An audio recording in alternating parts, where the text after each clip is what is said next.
और ये मेरे कॉलेज का ग्रुप है, ये झल्ले लोग।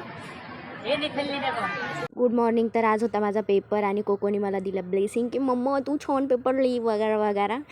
आणि आजचा माझा आउटफिट खूप मस्त दिसतोय आणि मी तयार पण झाली होती. प्रज्ञाकडून फ्रीवाले झुमके घेतले. त्यामध्ये आफ्टर लॉंग टाईम नंतर अविनाश आलेला आपल्याला भेटायला. मिश्रा जी आहे ते लोक पेपरच्या आधी जाऊन अभ्यास करतात आणि आम्ही काय करत होतो, झल्ल्यासारखं उभं होतो, टाळी बिळी मारत होतो, हसत होतो, कारण तो पोरगा आम्हाला जाऊन झाला माहिती आहे. सगळे लोक अर्धा पाऊण तास आधी येतात, काल तर सगळ्यांना बेंचवर लिहायचं असतं आणि आज त्यांनी क्लासरूमच नाही खोललेत गाईज. कोण सगळे बिचारे वेटिंगला उभेत, कधी खोलतील पॉईंट्स तरी लिहायला भेटले पाहिजे बिचारांना. आणि माझा अभ्यास झाला आहे, सो डोंट वरी. आणि झाला पेपर आणि मी जास्तच खुश होते बिकॉज मी आले टॉप 2मध्ये. एवढे भारी पेपर मी लिहिलेत.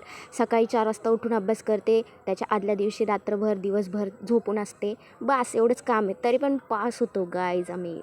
फिर हम निकले हमारे घर जाने को. हमारी गँग उन्हात तानात चाललेली घरी, डोक्यावर बास्केट घेऊन आम्ही गेलो घरी जाऊन झोपायचं असतं. पण पहिले मी एक बडबड केली, ती तुम्ही ऐका. आता काय आठवलं माहिती आहे का, माझ्या एक फ्रेंडने ना मला इंस्टाग्रामला रील पाठवली होती. त्याच्यामध्ये एक रील होती बेसिकली. तर त्याच्यामध्ये फ्रेंड त्याच्या दुसऱ्या फ्रेंडला ती रील पाठवून फिमेल फ्रेंडला ते बोलायला लावतो. तर मला त्यात आठवलं, तर मी तेच बोलत होते पूर्ण वेळ. मी बोलून दाखवते तुम्हाला. मैया गैया क्यूट होतं ना. Thanks for watching. Bye bye.